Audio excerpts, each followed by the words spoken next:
to lead us in this session, let me invite the Chair, Honorable Minister Mswere, to present today's cabinet highlights. Honorable Chair. Thank you, Chief Secretary, members of the Fourth Estate. Cabinet received a report on the food deficit mitigation strategy and urban transfer program as presented by the Minister of Public Service, Labour and Social Welfare, Honorable July Moyo.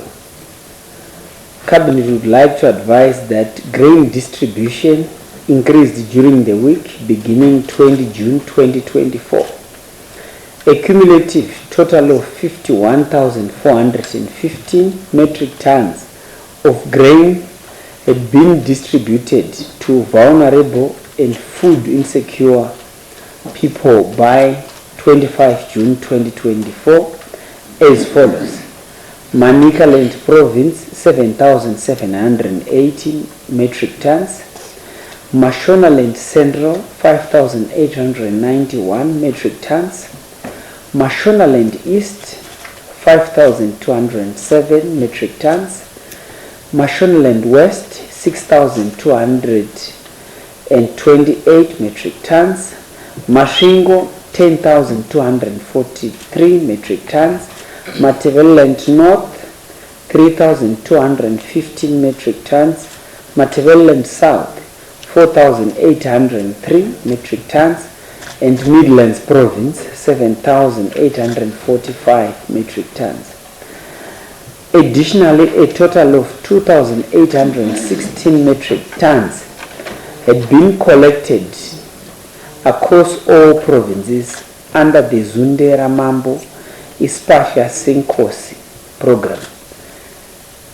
Cabinet would also like to advise that all the people benefiting from the food deficit mitigation strategy and urban transfer program in both rural and urban areas will be expected to be involved in public works programs. Cabinet received and approved a request to amend the African peer review mechanism national structures as presented by the Minister of Foreign Affairs and International Trade, Honorable Dr. F.M. Shaba. In 2023, the then Secretary for Foreign Affairs and International Trade, who is now a serving commissioner in the Public Service Commission, Ambassador J. Manzo, was appointed the African Peer Review Mechanism focal point person representing His Excellency the President, Dr. E.D. Mnangagwa, at the African Union. But in order to ensure that there is continuity and consistency in the reporting on the African peer review mechanism issues by the Ministry of Foreign Affairs and International Trade, the current Secretary for Foreign Affairs and International Trade, Ambassador Albert Chimbindi, has now been appointed the new African peer review mechanism focal point person. The system has also been amended to ensure that going forward, the substantive Secretary for Foreign Affairs and International Trade automatically takes over as the focal point person for the African peer review mechanism for Zimbabwe. Cabinet received and noted an update on prices and availability of basic commodities in the economy during the second quarter of 2024, covering the period April to June 2024, as presented by the Minister of Industry and Commerce, Honorable N.M. Ndlovu. The second quarter of 2024 was largely characterized by stability in the prices and the availability of basic commodities across all provinces, both in ZiG and US dollar terms. The ZiG currency slightly appreciated in value by 0.51% against the US dollar during the period under review, with the tight monetary stance that has been maintained, having resulted in exchange rate stability, which has translated into the stability of prices of basic commodities on the market. The market is well stocked with mealie meal, and its price has been stable, ranging between ZiG 100 and ZiG 103, and between US dollar $5.30 and $8.50 in United States dollars currency for a 10 kilogram pack. The price of a 2-liter bottle of cooking oil has been stable as well, ranging between ZiG 54.63 and ZiG 56.50, and between US dollar $3.30 and US dollar $4.70. The bread price has also remained stable, ranging between ZiG 14 and ZiG $14.50. Sugar supplies have relatively improved across the country, and these prices also remained stable during the months of May and June. The price of laundry soap remained unchanged, ranging between ZiG 23.13 and ZiG 23.50.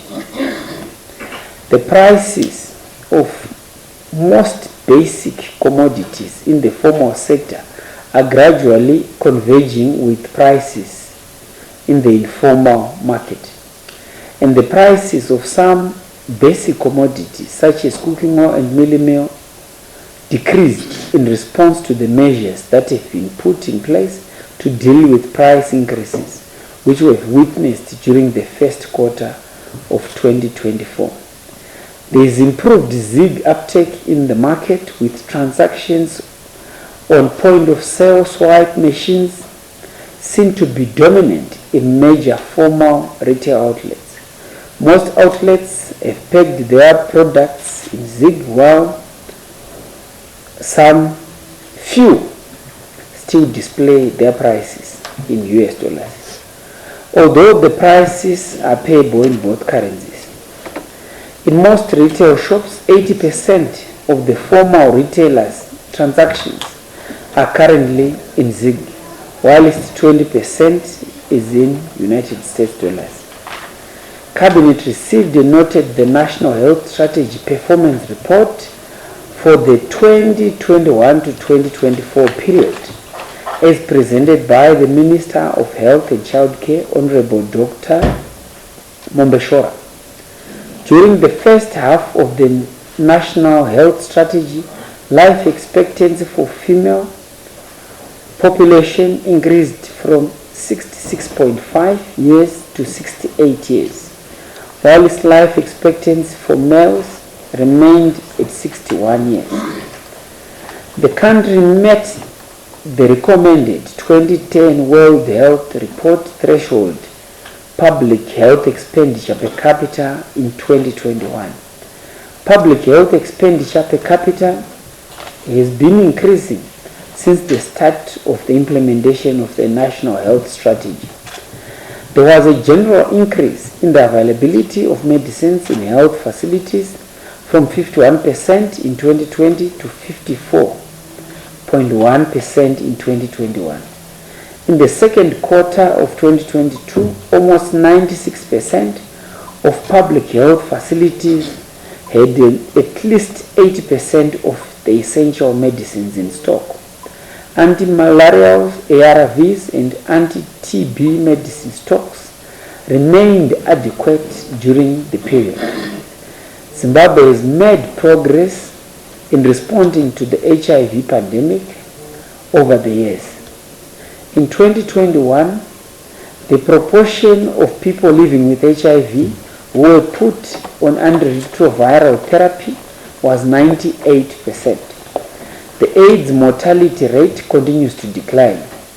The World Health Organization removed Zimbabwe from the list of 30 high tuberculosis burdened countries in recognition of Zimbabwe's success in reducing the burden of TB disease in recent years. Similarly, the national malaria incidence has seen a steep decline of 70% in the last 3 years, from 32 cases per 1,000 in terms of population in 2020 to 9 cases per 1,000 in terms of population in the year 2022. Given that about 90% of Zimbabweans access health services through the public health system, the government of Zimbabwe is upgrading and expanding the system to provide all the requisite services. The government of Zimbabwe introduced the quinary level care, which is now the highest level of care meant to offer super specialized services. The first quinary hospital is being established and is currently under construction. Government has also made significant progress in the development of new health infrastructure and the refurbishment of existing facilities. Over 78% of district hospitals in Zimbabwe have fully operational theaters to perform emergency maternity surgery, and 93% have kits for resuscitating newly born babies. Overall, the health sector has made significant progress towards achieving the targets set in the National Health Strategy. Cabinet received a noted report on the visit by His Excellency the President, Dr. Mnangagwa, to South Africa for the inauguration of President Cyril Ramaphosa, as presented by the Minister of Foreign Affairs and International Trade, Honorable Dr. Frederick Shara. His Excellency the President attended the inauguration ceremony, which was attended by several heads of state and government and former presidents at the invitation of the South African government. In his inauguration speech, the South African president called for unity among fellow countrymen. I thank you. Thank you very much, our chairperson, for presenting today's cabinet highlights. Over to you, colleagues, for the first round of 3 questions. Then we have our honorable ministers to respond to those questions. Then we move to the second round again of 3 questions, then we get responses. After that, we call it a day. Who is going to start?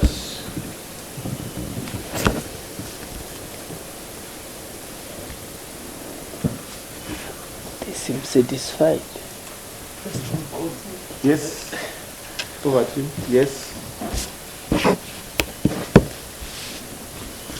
Good evening. My name is Chivhayo from ZBC. I noticed the Minister of Health is here with us. There is the issue of the current cold or flu that is going on. Maybe just to update the nation, or maybe to just allay fears. What are the measures that are being put in place to contain it, and should people be worried, or it's just the ordinary flu? Thank you. Thank you very much. Next question. Yes. Maxwell Tabatabu from Star FM. My question also goes to the Minister of Health and Childcare. Minister, I understand surely government is doing a lot in terms of building infrastructure, building hospitals and stuff, but it looks like most of the buildings at the moment, most of the hospitals, they are struggling with medicines, they are struggling with the consumables. What is government doing to make sure that hospitals are fully capacitated, so that when patients go there, they are not referred to private facilities? Because looking at most people, they can't even afford going to private facilities. Thank you very much. Anybody else?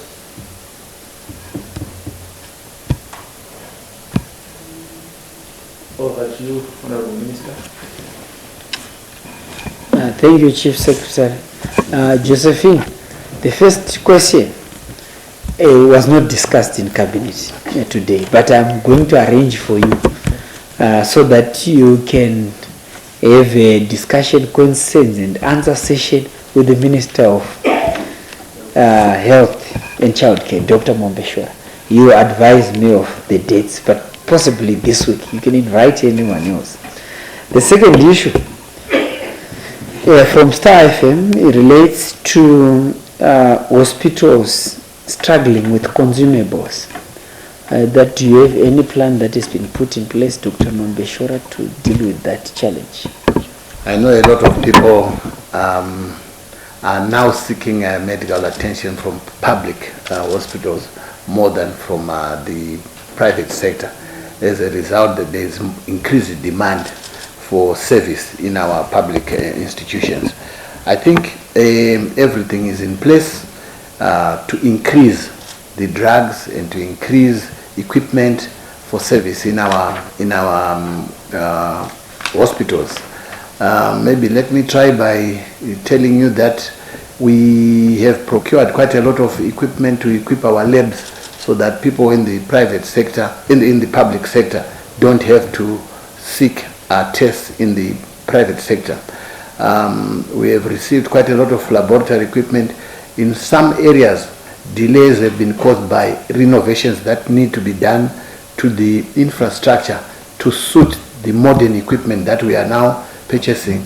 And as I speak, we have 10 anesthetic machines which need to be deployed in various district hospitals. We also have 67 monitors which have just arrived, which need to be deployed to make sure that we are able to carry out any operations in any of our district hospitals, provincial hospitals, as well as our referral hospitals. And in terms of medicines and some other accessories, we have just received a consignment which is still being cleared, and I hope either by Friday some of the drugs will have been cleared and will be delivered to NatFarm. We also are expecting a huge consignment worth about $5 million, which has been paid for this week, and we think in 2 weeks' time we should be receiving those drugs. And we are also hoping to pay for another $5 million worth of medicines next week. The delays were that we were trying to make direct purchases from manufacturers because the middlemen have been causing the prices of medicines to go up and also being beyond reach to most of our citizens. So these are all plans that are in place, and like I said, our target is to say by the end of the year availability of medicine should reach 70%. We have already moved to this stage to 54%, and we think we will meet our target. Thank you. Thank you very much. We move on to the last round of 3 questions. Over to you, colleagues.